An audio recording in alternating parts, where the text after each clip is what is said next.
क्या लाए हैं? शालिनी ने पूछा। सोचो क्या हो सकता है?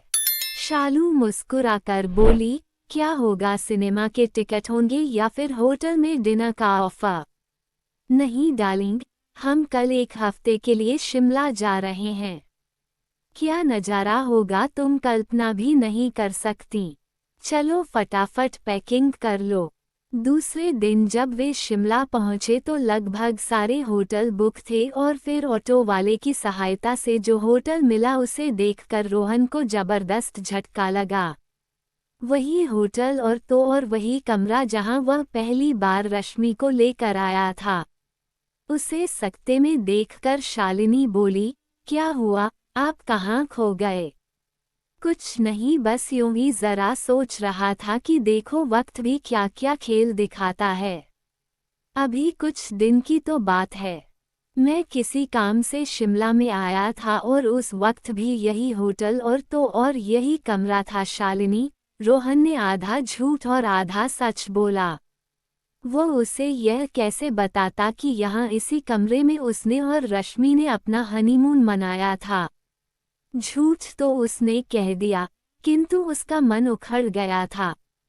दूसरे दिन दोनों घूमने निकल गए।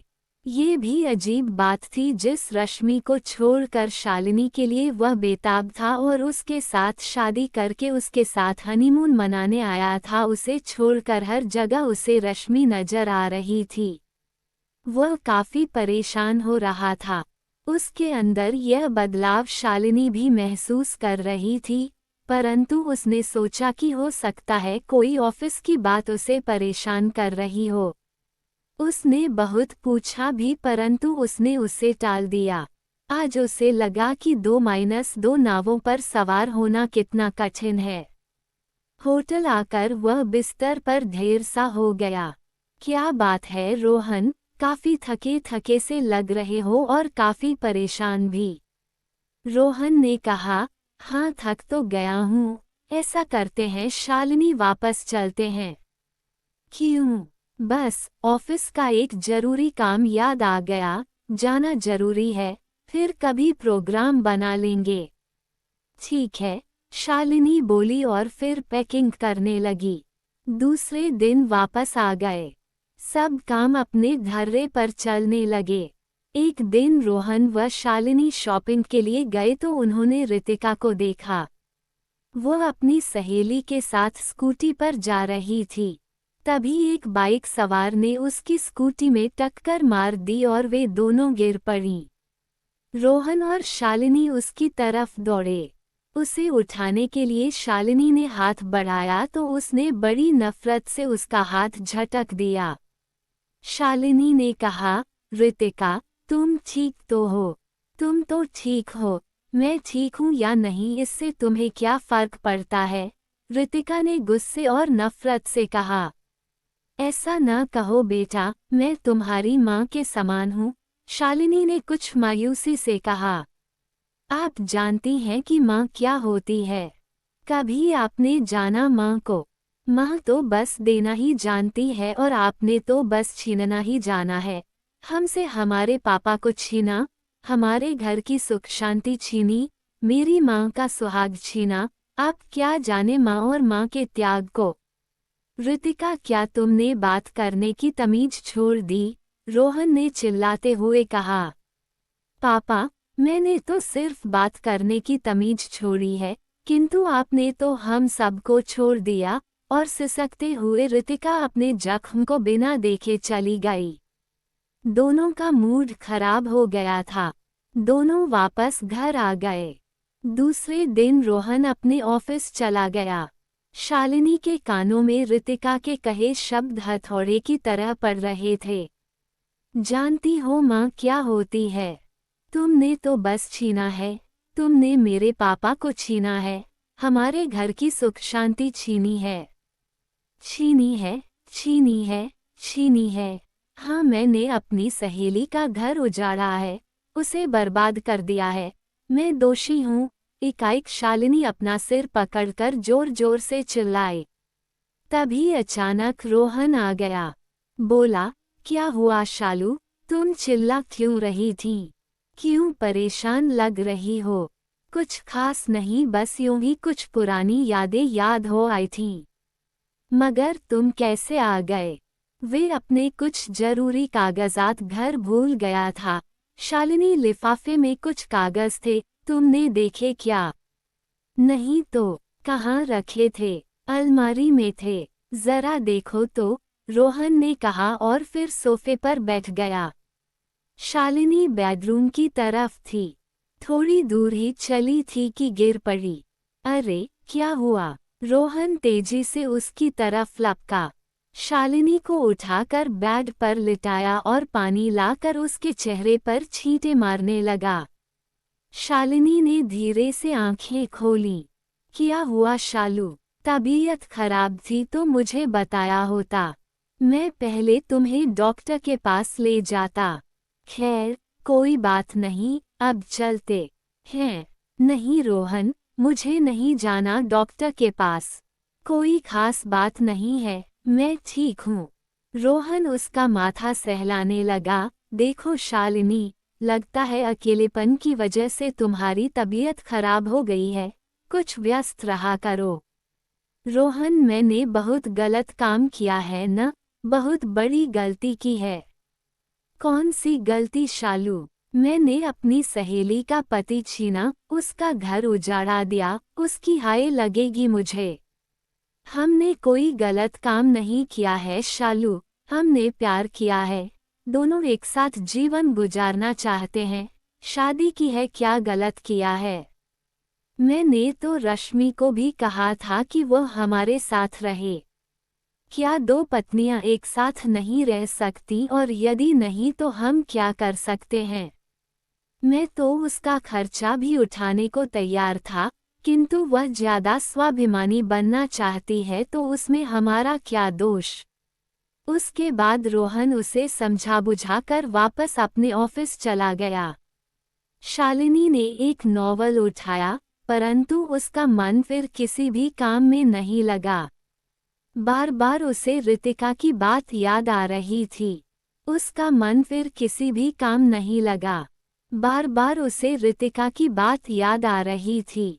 उसका मन भी बार बार उसे ही दोषी मान रहा था। जैसे तैसे शाम हुई और रोहन ऑफिस से आ गया। उसने चाय बनाई और दोनों अपना अपना कप लेकर टेरेस में आ गए। क्या बात है, आज कुछ परेशान दिखाई दे रही हो? कुछ नहीं, बस यूं ही मन नहीं लग रहा। चलो तो आज कहीं घूम फिर आते हैं, तुम्हारा मन भी बहल जाएगा। और फिर दोनों तैयार होकर बाहर निकल गए। पास ही एक पार्क था। दोनों जाकर नर्म घास पर बैठ गए। अभी कुछ देर ही हुई थी उन्हें वहां बैठे, तभी एक तरफ कुछ शोर सा हुआ। उत्सुकतावश दोनों भी वहां पहुंच गए। बड़ा ही अजीब नजारा था। एक औरत अपने पति के साथ मारपीट कर रही थी। उन्होंने कारण पूछा तो पता चला कि उसने अपने पति को दूसरी औरत के साथ पकड़ लिया था। ये कहने को तो एक साधारण बात थी, परंतु इस बात ने शालिनी के मन मस्तिष्क पर उल्टा प्रभाव डाला। उसके दिमाग में रश्मि का चेहरा घूम गया। उसे और गिल्टी महसूस होने लगी। अब ये रोज का नियम हो गया था कि शालिनी चुपचाप अपने काम निपटाकर उदास सी रहती। उसकी इस हालत से रोहन परेशान रहने लगा। जो जीवन उन्होंने चुना था वह उन्हें बजाय खुशी देने के परेशानी देने लगा, और हद तो तब हुई जब शालिनी न सिर्फ डिप्रेशन में बल्कि आक्रामक भी हो गई। छोटी छोटी बातों पर नाराज हो जाना, गुस्से में कोई भी चीज उठाकर फेंक देना उसका नियम बन गया।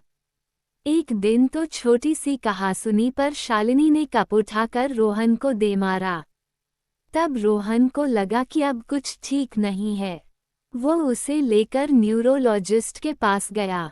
डॉक्टर ने शालिनी की जांच करके कहा, रोहन, शालिनी के दिमाग को कोई सदमा लगा है, जिसकी वजह से इनकी ये दशा हुई है। फिर डॉक्टर ने कुछ दवाएं लिखी और कहा, इन्हें ज़्यादा से ज़्यादा खुश रखने की कोशिश करें।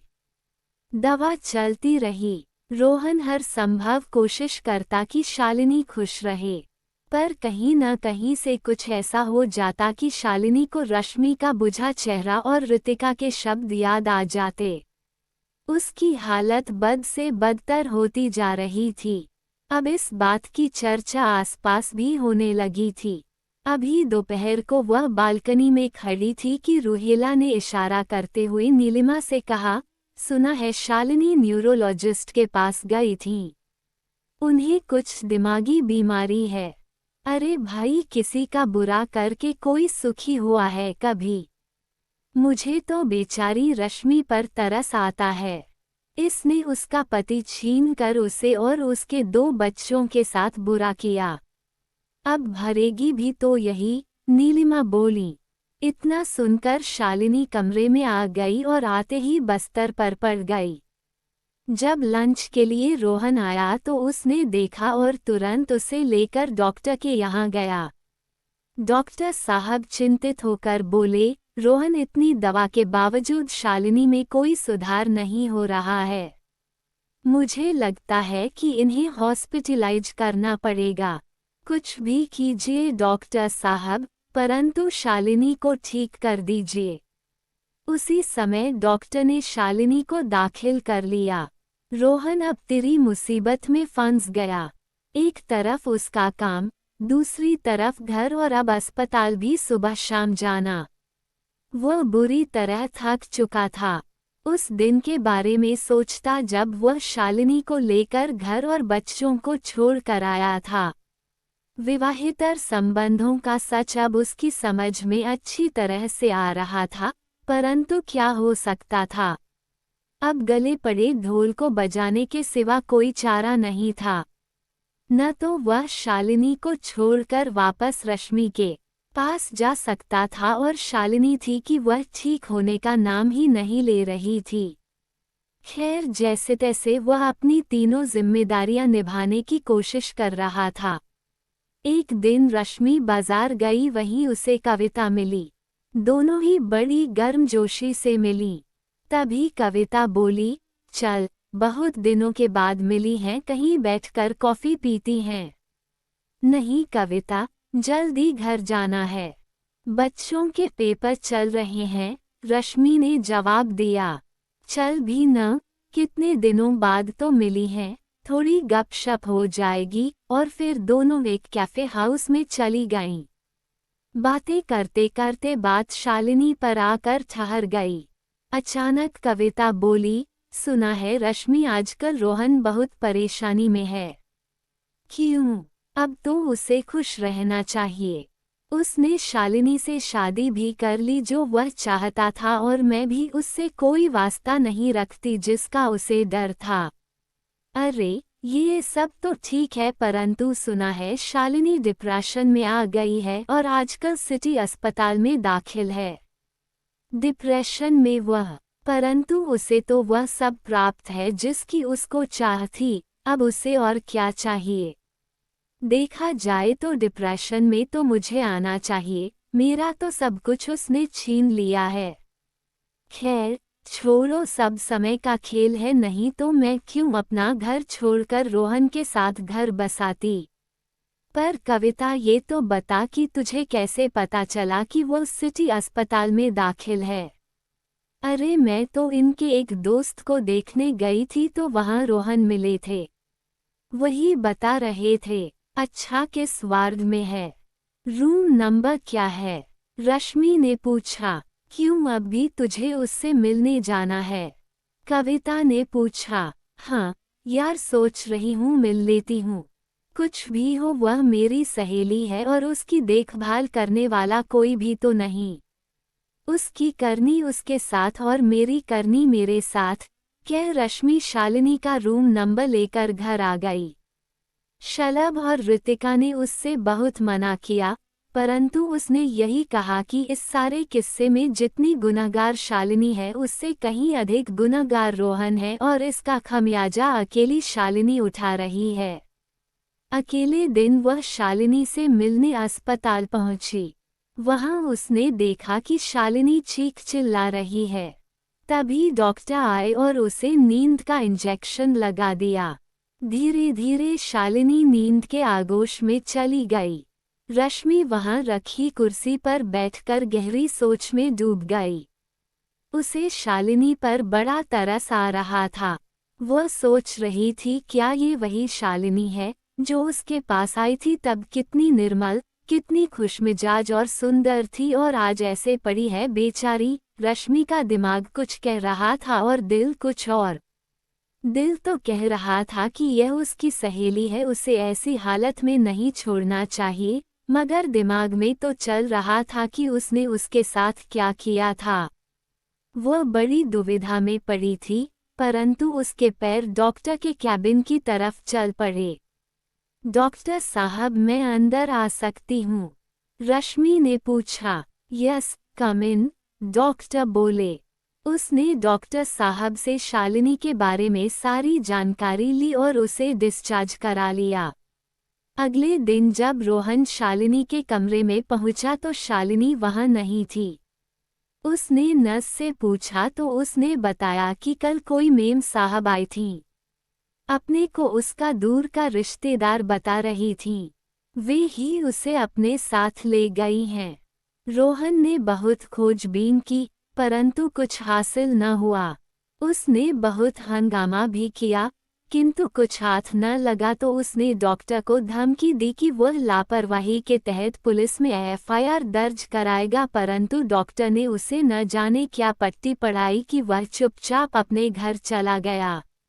रोहन घर पहुंचा तो उसकी समझ में नहीं आ रहा था कि वह अब क्या करे। उसका तो ये हाल हो गया कि धोबी का कुत्ता न घर का न घाट का, खाली घर उसे काटने को दौड़ रहा था। एक ओर शालिनी जिसका कुछ पता न था तो दूसरी ओर रश्मि, उसके पास जाने का उसमें साहस न था। एक डर यह भी रोहन को सता रहा था कि कहीं कोई शालिनी के बारे में न पूछ ले। शालिनी कहाँ गई कहाँ नहीं, उसे यह पता नहीं था। कहीं उसका कोई रिश्तेदार न आधमके। रोहन अपने स्तर पर चुपचाप उसकी खोजबीन में लगा था। इसी उधेड़बुन में वह चला जा रहा था। देखा सामने से रश्मि आ रही है। वह उससे बचना चाहता था कि वह सामने आ गई और उसे देखकर बोली, कैसे हो रोहन? ठीक हूँ, रोहन ने जवाब दिया। और शालिनी कैसी है? प्रश्न सुनकर रोहन को काटो तो खून नहीं। सारी बातें यही पूछोगी। रश्मि, चलो कहीं बैठकर कॉफी पीते हैं, रोहन ने कहा। इसकी जरूरत नहीं, रश्मि बोली। रश्मि, सच तो यह है कि शालिनी की तबीयत बहुत खराब थी। उसे मैंने सिटी अस्पताल में दाखिल कराया था, किंतु पता नहीं उसकी कौन सी दूर की रिश्तेदार वहां आई और मेरी गैरमौजूदगी में उसे अपने साथ ले गई। फिर तुमने ढूंढा नहीं शालिनी को? बहुत ढूंढ रहा हूँ, परंतु कुछ पता नहीं चल रहा, रोहन परेशान सा बोला। अब क्या करोगे? पुलिस में रिपोर्ट करोगे? यही तो नहीं कर सकता हूँ। क्यों? रश्मि ने पूछा। क्योंकि डॉक्टर और उसकी अनजानी रिश्तेदार मुझे धमकी दे रहे हैं कि वो मुझे दफा 420 के केस में फंसा देंगे, क्योंकि एक पत्नी और बच्चों के होते हुए मैंने दूसरी शादी की। मैंने तुम्हारे साथ बहुत बुरा किया, मुझे माफ कर दो रश्मि। रोहन, तुम तो वह इंसान हो जो किसी का भी सगा नहीं हो सकता, न मेरा और न शालिनी का। जानना चाहते हो शालिनी कहाँ है? वह मेरे पास है और धीरे धीरे स्वास्थ्य लाभ कर रही है, किंतु अब वह तुम्हारी सूरत भी नहीं देखना चाहती। जैसे ही वह ठीक हो जाएगी वापस दिल्ली चली जाएगी, और तुम अपना स्वयं सोच लो। रोहन कोई जवाब देता उससे पहले ही रश्मि उसकी नजरों से दूर जा चुकी थी। उसके चेहरे पर संतोष की रेखा थी। जो धोखा रोहन ने उसे दिया था, आज उसका जवाब उसने दे दिया था।